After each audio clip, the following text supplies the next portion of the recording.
Baik, untuk pertemuan kita kali ini kita akan bahas tentang kemiskinan. Apa itu kemiskinan? Kemiskinan ini adalah suatu permasalahan perekonomian yang paling susah ditanggulangi di Indonesia.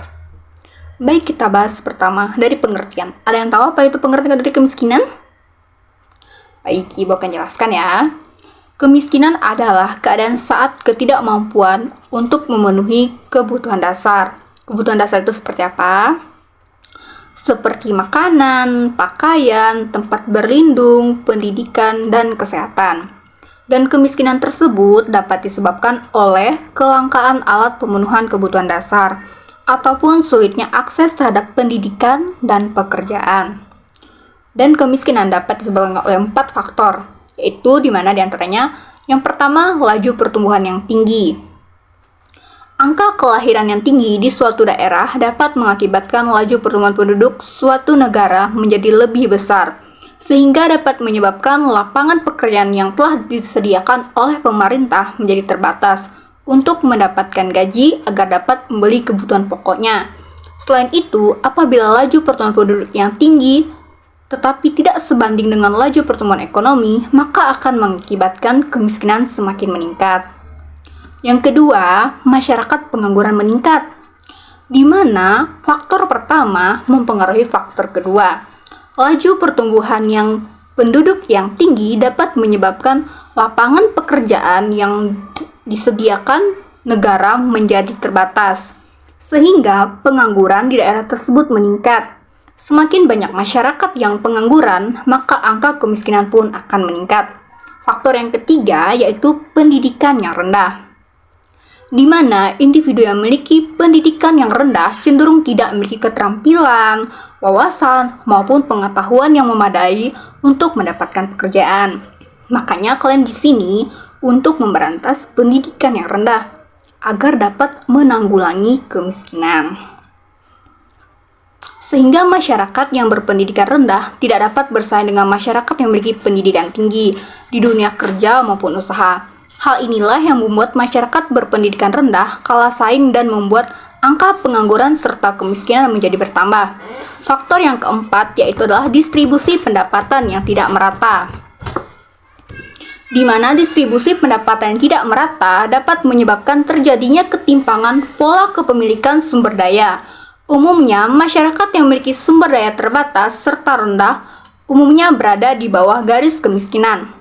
Adapun jenis-jenis kemiskinan tersebut antara lain yaitu yang pertama, kemiskinan absolut, di mana kemiskinan absolut merupakan kemiskinan yang menjadi suatu kondisi di mana pendapatan seorang individu atau sekelompok orang berada di bawah garis kemiskinan, sehingga individu atau sekelompok orang tersebut akan kesulitan mencukupi serta memenuhi kebutuhan standar seperti sandang, pangan, dan papan yang diperlukan untuk dapat meningkatkan kualitas hidupnya. Yang kedua adalah kemiskinan relatif, di mana kemiskinan relatif merupakan bentuk kemiskinan yang dapat terjadi karena adanya pengaruh dari kebijakan pembangunan yang tidak menjangkau ke seluruh lapisan masyarakat, sehingga dapat menyebabkan adanya ketimpangan standar di negara tersebut. Daerah yang belum mendapatkan jangkauan program pembangunan dikenal dengan sebutan daerah tertinggal. Dan yang ketiga yaitu kemiskinan struktural. Berbeda dengan kultural, kemiskinan struktural merupakan bentuk dari kemiskinan yang disebabkan oleh rendahnya akses masyarakat terhadap sumber daya yang umumnya terjadi pada suatu tatanan sosial dan budaya maupun sosial politik yang kurang mendukung pembebasan kemiskinan masyarakat di suatu negara. Umumnya, kemiskinan struktural terkadang memiliki sumber unsur diskriminatif. Adapun langkah solutif yang pemerintah lakukan untuk mengatasi permasalahan perekonomian kemiskinan yaitu diantaranya melakukan pembaruan pada data penduduk. Pemerintah dapat melakukan pembaruan data penduduk, terutama melengkapi data penduduk miskin serta rentan miskin yang kemudian dikategorikan untuk pantas mendapatkan bantuan sosial dari pemerintah, sehingga dana anggaran pemerintah yang telah dialokasikan untuk bantuan sosial tersebut. Selain itu, usai melakukan pembaruan data, pemerintah dapat meningkatkan anggaran bantuan sosial serta memperluas jumlah penerimaan bantuan kepada para warga yang telah jatuh miskin karena faktor-faktor yang mempengaruhi di atas tersebut tadi, yaitu contohnya seperti pandemi COVID-19 yang kita alami saat ini. Yang kedua, pemerintah dapat melakukan integrasi penyaluran bansos, di mana di berbagai tempat ada bermacam-macam bentuk bantuan sosial yang berbeda, dengan jenis serta jumlah yang telah diukur oleh pemerintah. Namun, perbedaan tersebut justru menimbulkan ketegangan sosial di beberapa daerah. Ketegangan sosial tersebut kemudian semakin parah karena adanya basis data bantuan sosial, khususnya data terpadu kesejahteraan sosial atau DTKS, yang digunakan oleh pemerintah daerah belum mencakup masyarakat yang sebelumnya tidak terdata. Namun, kondisi ekonomi masyarakat yang belum terdata tersebut memburuk karena beberapa faktor. Untuk mengatasi masalah-masalah tersebut, maka pemerintah dapat melakukan update data seperti pada solusi pertama dan melakukan integrasi penyaluran data bantuan sosial melalui kerjasama antara bank-bank pemerintah agar dana bantuan sosial tersebut dapat langsung masuk dan diterima oleh penerima bantuan. Integrasi penyaluran dana bantuan sosial dapat mempermudah proses pembagian serta penerimaan bantuan tidak akan tumpang tindih. Yang ketiga yaitu mengurangi beban pengeluaran masyarakat miskin dan hampir miskin.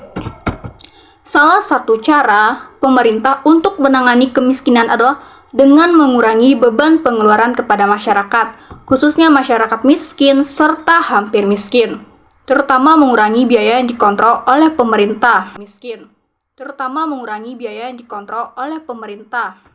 Ada 4 biaya yang dapat dikontrol oleh pemerintah, yaitu tarif air untuk rumah tangga, tarif listrik, harga LPG, serta harga BBM. Memberikan insentif di bidang pertanian, peternakan, dan perikanan. Pemerintah dapat menangani kemiskinan dengan cara meningkatkan insentif bagi petani, peternak, serta nelayan melalui skema pembelian produk yang dilakukan oleh pemerintah. Selain itu, pemerintah juga dapat memperbaiki jalur logistik untuk hasil pertanian, peternakan, maupun perikanan, sehingga para warga yang bekerja di bidang tersebut dapat meningkatkan produksinya dan menghadapi minimnya serapan pasar. Dengan memberikan insentif pada tingkat bidang tersebut, maka pemerintah akan membantu untuk mengamankan ketersediaan stok pangan nasional, khususnya selama berlangsungnya masa-masa yang akan membuat pangan menipis dan sulit ditemukan. Untuk penanggulangan yang keempat dapat dilakukan dengan mengelola APBN dengan cermat, di mana pemerintah perlu mengelola APBN negara dengan cermat agar dapat meningkatkan untuk bantuan sosial yang akan diberikan kepada masyarakat miskin serta hampir miskin. Dengan mengelola APBN lebih cermat, pemerintah dapat mengalokasikan dana khusus untuk masyarakat miskin dan hampir miskin agar dapat memenuhi kebutuhan pokoknya. Sekian penjelasan kemiskinan dari Ibu. Untuk tugas berikutnya, Ibu minta untuk mengerjakan tugas di halaman berikutnya. Di situ terdapat 5 soal. Apakah Ibu ingin mengetahui, apakah kalian memahami apa yang Ibu jelaskan tadi? Baik, sekian untuk pertemuan kita kali ini. Ibu persilakan kalian untuk mengerjakan soal.